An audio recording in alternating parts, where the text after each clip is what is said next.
আসসালামু আলাইকুম। দুপুর ২টা বেজে ৩০ মিনিট। আজ মঙ্গলবার। বাংলাদেশ বেতার কক্সবাজার স্থানীয় খবরে স্বাগত জানাচ্ছি মোহাম্মদ শাহেদ।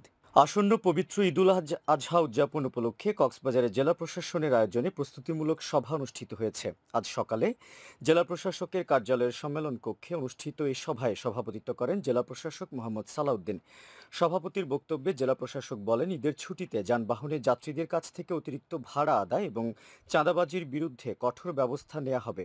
এছাড়া ছুটিতে কক্সবাজারে আগত পর্যটকদের কাছ থেকে অতিরিক্ত রুম ভাড়া না নেওয়া ও হোটেল রেস্তোরাঁয় খাবারের মূল্য তালিকা টাঙানোর নির্দেশনা দেন তিনি। সভায় অতিরিক্ত জেলা প্রশাসক ইমরান হোসেন সজীব, জেলা প্রাণী সম্পদ কর্মকর্তা ডাক্তার এম খালিকুজ্জামান, জেলা ভোক্তা অধিকার সংরক্ষণ অধিদপ্তরের সহকারী পরিচালক হাসান আল মারুফ, প্রেস ক্লাবের সভাপতি মাহবুবুর রহমান সহ অন্যান্যরা বক্তব্য রাখেন। এ সময় সরকারি বিভিন্ন দপ্তরের কর্মকর্তা, ছাত্র প্রতিনিধি সহ সংশ্লিষ্টরা উপস্থিত ছিলেন। সভায় জানানো হয়, এবার কেন্দ্রীয় ঈদগাহ মাঠে সকাল 7:30 ও 8:30টায় দুটি ঈদের জামাত অনুষ্ঠিত হবে। এছাড়া মুসল্লিদের নিরাপত্তায় আইনশৃঙ্খলা বাহিনী মোতায়েন, সিসিটিভি ক্যামেরা স্থাপন, সুপেয় পানির ব্যবস্থা, যানজট নিরসন, নিরাপদে ঈদের নামাজ আদায়, কোরবানির বর্জ্য ব্যবস্থাপনা সহ সংশ্লিষ্ট বিভিন্ন বিষয়ে আলোচনা করা হয়। পরে কোরবানিকৃত পশুর চামড়া লবণ দিয়ে প্রক্রিয়াজাতকরণ ও সংরক্ষণে নিরবচ্ছিন্নভাবে লবণ সরবরাহ নিশ্চিত করতে জেলা লবণ ব্যবস্থাপনা কমিটির সভা অনুষ্ঠিত হয়। সর্বকালেই পরিমাপ সকলের জন্য এ প্রতিপাদ্যে আজ পালিত হচ্ছে বিশ্ব মেট্রোলজি দিবস। এ উপলক্ষে কক্সবাজারের জেলা প্রশাসন ও Bangladesh standards and testing institution BSTI এর উদ্যোগে আলোচনা সভা অনুষ্ঠিত হয়েছে। সকালে জেলা প্রশাসকের কার্যালয়ের শহীদ এটিএম জাফর আলম সম্মেলন কক্ষে অনুষ্ঠিত এই আলোচনা সভায় প্রধান অতিথি ছিলেন জেলা প্রশাসক মোহাম্মদ সালাউদ্দিন। প্রধান অতিথির বক্তব্যে জেলা প্রশাসক বলেন, স্বাস্থ্য সুরক্ষায় খাদ্যের মান, ওজন ও পরিমাপ অত্যন্ত গুরুত্বপূর্ণ। উৎপাদন থেকে শুরু করে ভোক্তা পর্যায়ে বিপণনের প্রতিটি ধাপে পণ্যের মান ও পরিমাণ সঠিক রাখা প্রয়োজন। অতিরিক্ত জেলা প্রশাসক ইমরান হোসেন সজীবের সভাপতিত্বে এতে বিএসটিআই কক্সবাজারের উপপরিচালক পরিতোষ চন্দ্র তালুকদার, জাতীয় ভোক্তা অধিকার সংরক্ষণ অধিদপ্তরের সহকারী পরিচালক মোহাম্মদ হাসান আল মারুফ, প্রেস ক্লাব সভাপতি মাহবুবুর রহমান চৌধুরী, ছাত্র প্রতিনিধি শাহিদুল ওয়াহিদ শাহেদ বক্তব্য রাখেন। এ সময় সরকারি বিভিন্ন দপ্তরের কর্মকর্তা, দোকান মালিক ও ব্যবসায়ী সংগঠনের নেতৃবৃন্দ, ছাত্র প্রতিনিধি সহ সংশ্লিষ্টরা উপস্থিত ছিলেন। টেকনাফ স্থলবন্দর সংলগ্ন পাহাড়ে অভিযানের মুখে অস্ত্র কারবারিদের ফেলে যাওয়া বস্তায় মিলেছে মিয়ানমারের একটি G3 রাইফেল ও 2টি ম্যাগাজিন এবং 5টি দেশীয় অস্ত্র এবং 975 রাউন্ড G3 রাইফেলের তাজা গুলি। আজ দুপুরে কোস্টগার্ডের মিডিয়া কর্মকর্তা লেফটেন্যান্ট কমান্ডার হারুনুর রশিদ এ তথ্য নিশ্চিত করেছেন। তিনি বলেন, মিয়ানমার থেকে টেকনাফ স্থলবন্দর সংলগ্ন 14 নম্বর ব্রিজ এলাকা দিয়ে বাংলাদেশে একটি অস্ত্রের চালান প্রবেশ করবে।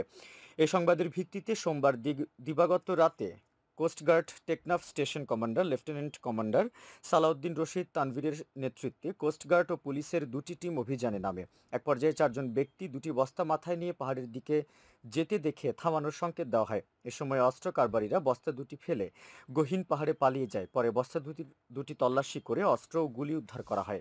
সাগরে মাছ ধরায় 58 দিনের নিষেধাজ্ঞায় টেকনাফে কর্মহীন হয়ে পড়া 684 জন নিবন্ধিত জেলেদের মাঝে জনপ্রতি 56 কেজি করে চাল বিতরণ করা হয়েছে।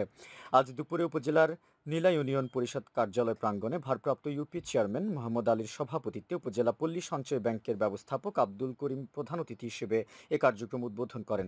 এ সময় ইউপি সদস্য, জেলে সংগঠনের নেতৃবৃন্দ সংশ্লিষ্টরা উপস্থিত ছিলেন। বিশ্বকবি রবীন্দ্রনাথ ঠাকুরের 164তম জন্মবার্ষিকী ও জাতীয় কবি কাজী নজরুল ইসলামের 126তম জন্মবার্ষিকী উদযাপন উপলক্ষে প্রস্তুতিমূলক সভা অনুষ্ঠিত হয়েছে।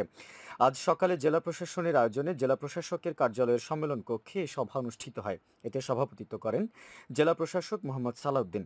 সভায় অতিরিক্ত জেলা প্রশাসক সাইদুজ্জামান চৌধুরী, সাংস্কৃতিক কেন্দ্রের পরিচালক মংসেন হ্লা, জেলা শিশু বিষয়ক কর্মকর্তা আসানুল হক সহ সংশ্লিষ্টরা বক্তব্য রাখেন। এ সময় সরকারি বিভিন্ন দপ্তরের কর্মকর্তা সহ সাংস্কৃতিক সংগঠনের নেতৃবৃন্দ উপস্থিত ছিলেন।